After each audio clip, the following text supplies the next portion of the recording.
Bem, eu vou responder naturalmente isso. Eu queria cumprimentar aqui a qualidade aqui das exposições, né? Sempre hoje, com alguns tempinhos isso, mas é sempre bom ouvir coisas não só carregadas de informação, como de otimismo e indignação também, porque também é necessário.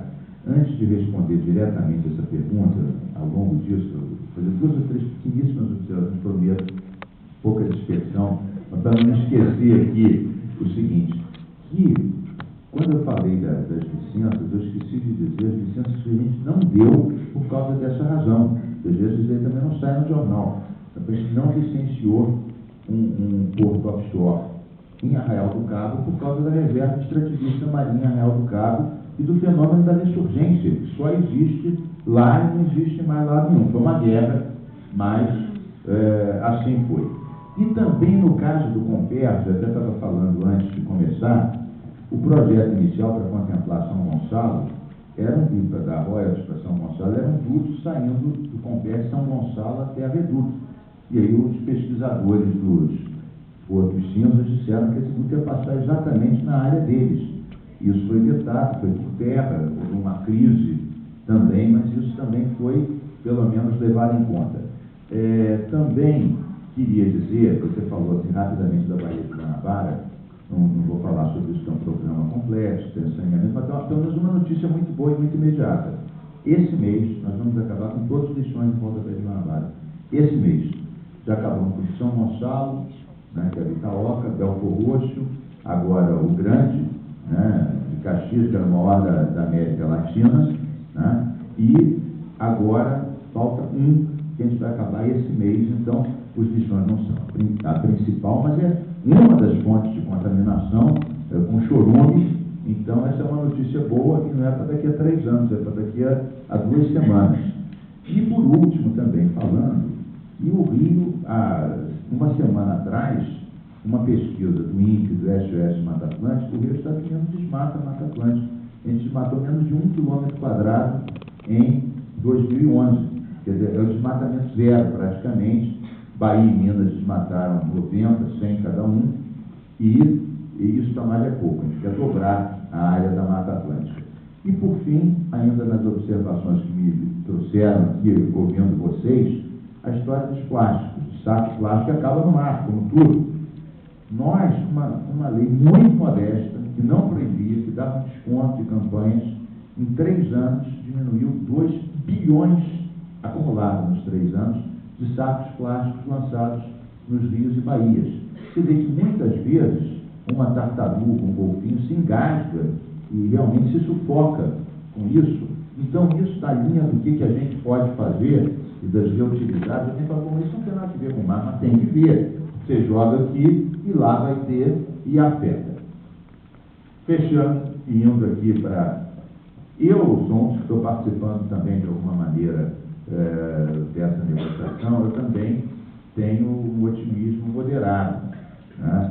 Situação complexa, muita divergência, né? Os europeus que iam nos ajudar com tecnologia limpa, de baixo carbono para a África, Ásia, América, agora tem que socorrer a Grécia, Portugal, não sei quanto. Isso não é nada bom para a gente, isso é um problema seríssimo. E há outras grandes divergências, né? Até hoje os Estados Unidos não desencalatrou a lei do clima, apesar do Obama, ele não tem ainda força para isso.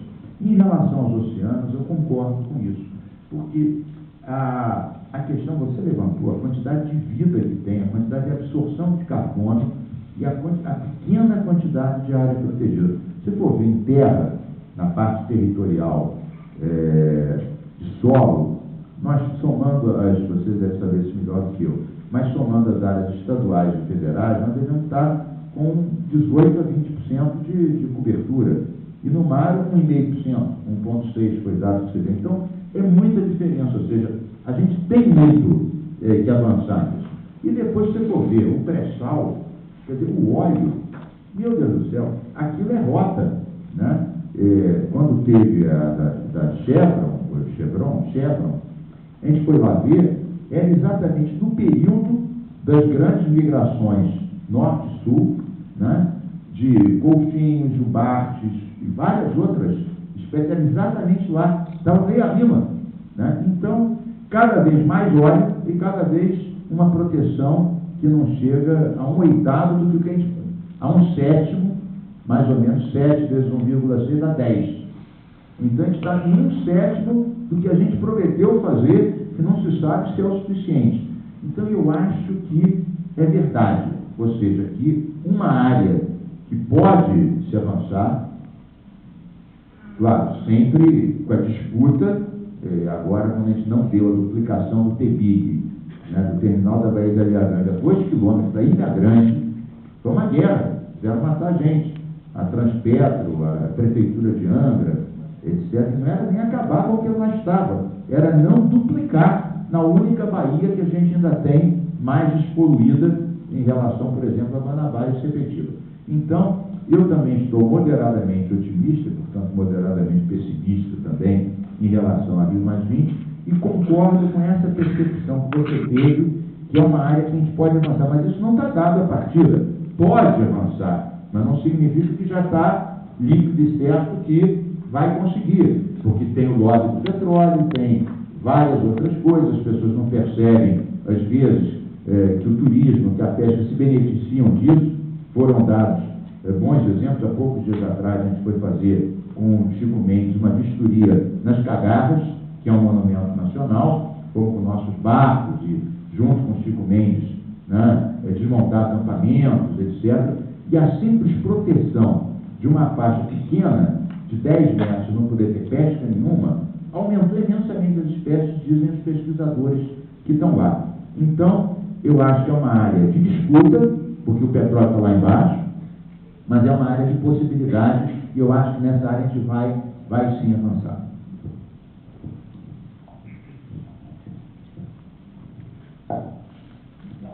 Bom,